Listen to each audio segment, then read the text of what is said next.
All right.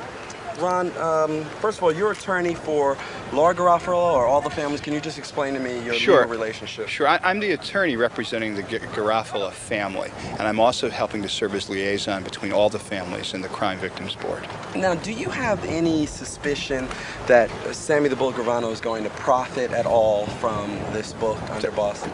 This is the reason he wrote this book, was to profit from it. I mean, you know, Gravano never held down an honest job his entire life. He spent his entire career as a mass murderer, as a serial killer, and then he joined Team America and became, you know, sort of a junior FBI agent, never earning an honest dollar in his entire life. So this is his opportunity to make some money, and we're absolutely determined that this serial killer, who's now walking free thanks to the government, isn't going to profit from writing this book. I mean, imagine, if you will, how the outrage there would be if the government decided there was some sort of use for Colin Ferguson, and they let him out of jail to walk free, and then somebody gave him a big book contract, and he not only walked free but became a millionaire in the process. People would be furious, and rightfully so.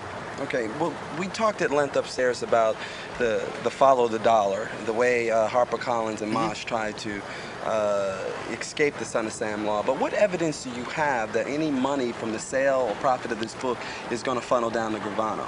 Do you think Gravano's doing this for free? Gravano's never done a thing for free in his entire life. I mean, everything Sammy Gravano has ever done, from becoming a government witness to becoming a murderer, has been to turn a profit. But your suspicion... You're going to have to let me fix my hair. Sure, It's blowing in my face. That's no problem. Okay. All right, but your suspicion is that the money is coming from HarperCollins. Is it coming from Maas? How do you think he's getting the money? HarperCollins is paying the money to Maas, and Maas is paying the money to Gravano. And that's why the Crime Victims Board has given both HarperCollins and Maas until March 18th to answer these questions, or they'll issue subpoenas. And if they issue subpoenas, people can sit down under oath and testify about the contracts they've made and the deals they've made. Your intention is to sue? Our intention is to sue on behalf of the crime victims to make sure that the crime victims get that money. In addition, we'll be filing a separate civil action, a wrongful death action against Gravano, and that's on behalf of the Garofalo family. Now, the civil action, the wrongful death, there are some problems in terms of statute of limitations, and you outlined them early. Give me a gauge in terms of how many successful actions do you even think you'll be able to file, given that these murders occurred some odd years ago? Well, you know, it's hard to say. In the past few years, though, New York has made it much easier for victims of crimes to sue the people that victimize them. Statutes of limitations have been lengthened. There's been special provisions that say the statute stops running at this point and then begins running again. For example, if somebody is living out of state or is living under an assumed name, as Sammy Gravano has, the statute of limitations stops at that point until you're able to ascertain that person's true name, or the name they're living under, and their address. We did an interview with a legal expert who says that as far as the Son of Sam law is concerned, it doesn't seem likely that you'll be able to pursue those monies, but your best bet is the wrongful death action. What do you say there? Well, I think both of those are viable options. I think that Gravano can be stopped from making any profit off of this book, and I think the families can be compensated by bankrupting Gravano for the crimes that he committed. I think both are viable. Okay. Thank you. Yeah. All right. We're just going to set up in that way, and it really didn't. You know, I was hoping, like, you know, these people have to know each other. In some way, a lot of these families are associated or know each other, and I was hoping that would happen, and it didn't. It absolutely did not. All right, we're rolling now. Laura, what do you want to see happen ultimately? Ultimately, as far as this case with the book deal, I just want to make sure that he does not profit from this book. When you say you don't want him to profit, the money from the sale of this book, where would you like to see it go?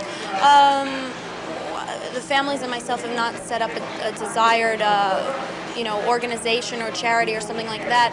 But basically, it doesn't really matter to me or any of the other families. We just want it not to go to him, as long as it doesn't go to him. Now, your intention is to sue under the Son of Sam law and sue a wrongful death action? I'm just having a little bit of a problem here. You know, the suits. I'm filing two suits. One is a wrongful death action, and the other one is the suit regarding the Son of Sam law. The wrongful death suit.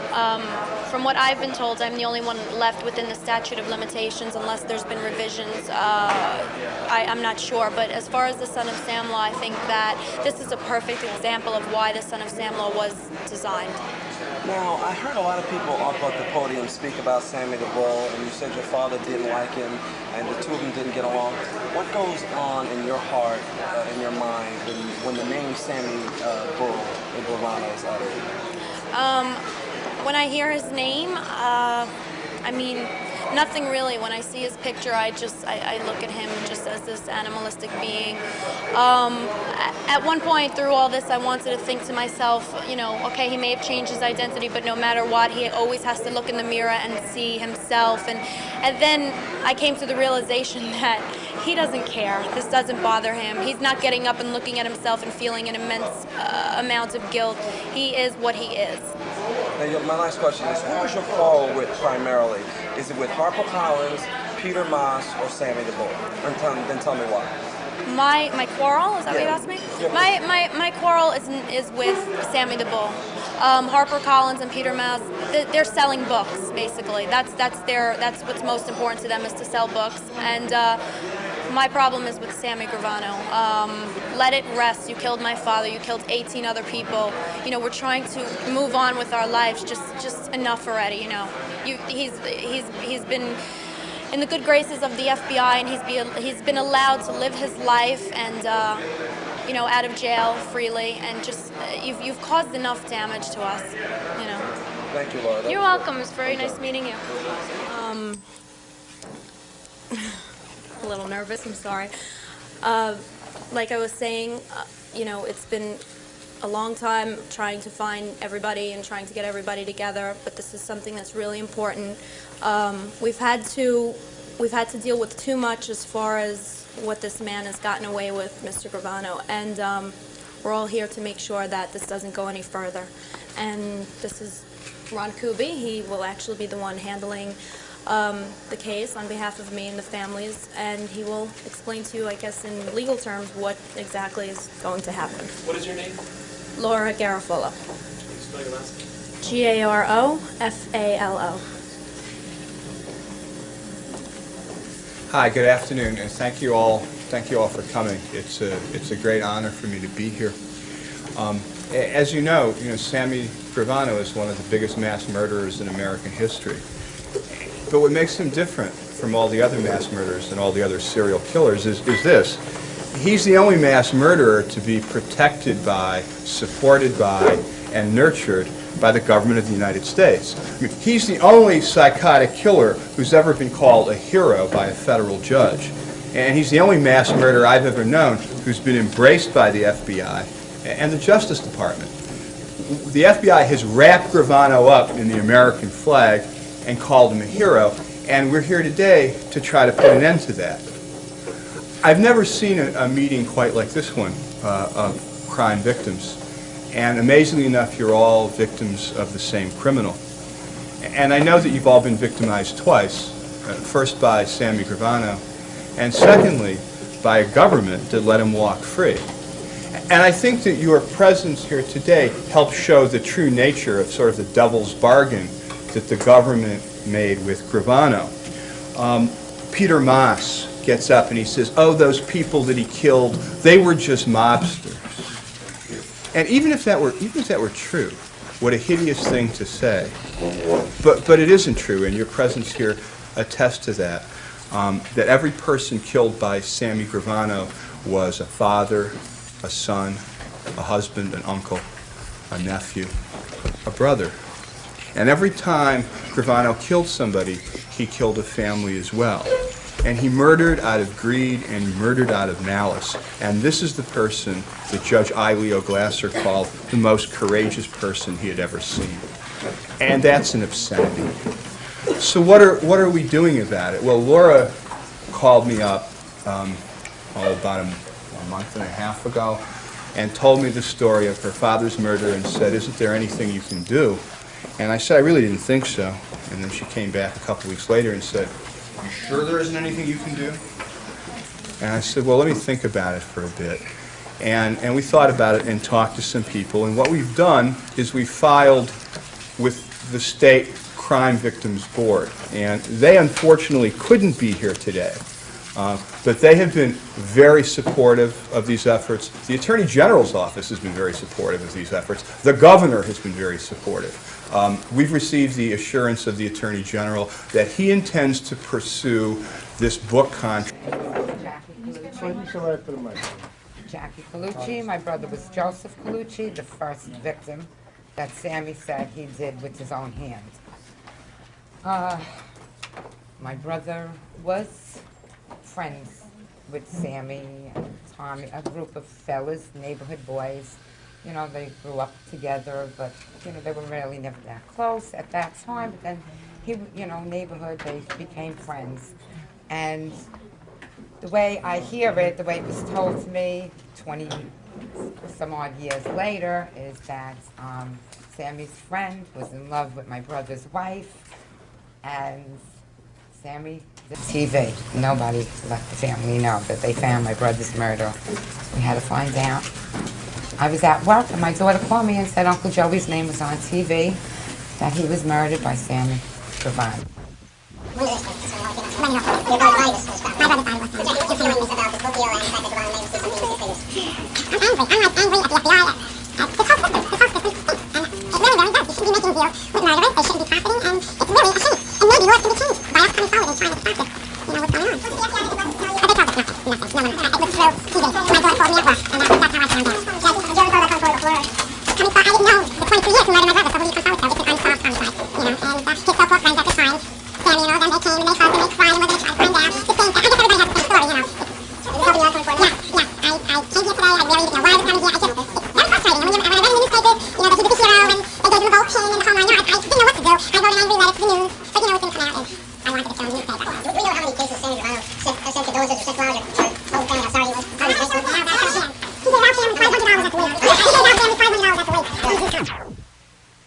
My family took $500. So how many is that? 1,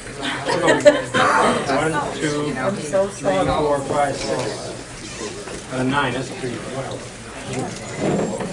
The lady about the $500. Can you give us your name? Roseanne Massa. My brother was Michael DeBatt. Can you stand up? I'm sorry, I can't hear you. Michael DeBatt. D-E-B-A-T-T. And my mother and I burned the $500. The day we took his ashes of my brother and put them in the urn. So you knew all along that he had done it, or? Yes, and Michael knew all along he was going to be killed too. How did he know that? He was in a lifestyle that he shouldn't have been in. Things sometimes get bigger than what they are. And it's not like the Boy Scouts or a football team. There ain't no way out. So somebody was getting married. They told Michael, you gotta go to Big Louie's daughter's wedding, Mike. He got dressed up, looked handsome, walked out. Next morning, they came and rang my bell. Called my mother up in the morning though. Mom, did you hear from Michael? Because my mother was sick at the time and he was stopping by her house because he was at Tally's. And we only lived 3 blocks away. No, Ro, he didn't come home. Don't worry, Ma, he's probably out. Don't worry about it. Then a friend and 2 detectives came to my house, rang my bell, said, Ro, can we come up and talk to you? I said, sure. Where'd you find him? And there he was in Tally's with 5 bullets in his head. When was that? November 2nd, All Souls Day, 1987. So they let him go to a wedding. He wined, he dined. I guess they gave him his last kiss goodbye. Told him, go back to Tally's, go set up, Michael. Nobody went back to Tally's that night. They all went to the Brown Derby instead. I guess maybe they knew something was up. Could be, must be. And then they had the audacity to open up the bar the next day. That's right. Yes. And my aunt flew in from California, and she likes to play with the numbers. She wanted to go play now, 11:02. And I drive her, and I see Tally's is open. Walked in like a pin drop. It was like a church. Men sitting at the bar drinking. Said, what are you doing open? They told us to open. Oh, who's they? Sammy told us to open. Oh, good.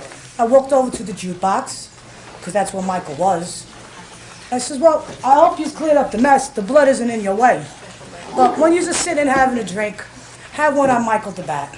Have one on Mikey DeBatt. And I walked out. Still see these people. All of his other friends, this and that. Everybody's still in the neighborhood.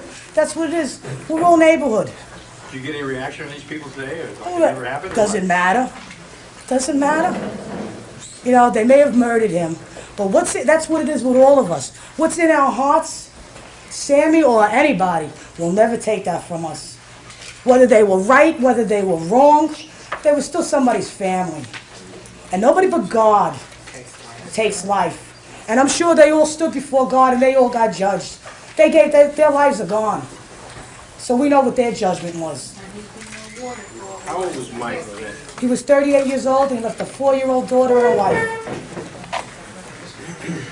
So this is what, you know, and all of these years we've all been doing our own thing. And we finally found a voice with Dina and Laura that they pulled us all together. If something could happen from this, all fine and good. But this is going to go on for another 10 years. This is never going to end. It's well, we made it. It's, you know what I mean? It's what it is. And people, they always had the reaction to you, well, that's the kind of life they lived. You lived by the sword, you died by the sword, and how's your mother doing? Whether or not you were scared to do so? I don't think scared is a proper word. Apprehensive may be a better word. I said I don't think scared would be the proper word. I think apprehensive would be a better word. Apprehensive about what? Well, because we've all suffered a loss and our families were dropped out from under us, and I think that we all did a lot to try and put our lives back together, and so I think that there was apprehension more than fear. How do you feel about this process now? I feel strongly about it. I do. And he looked at me the way you would look at someone else, just plain face, no remorse.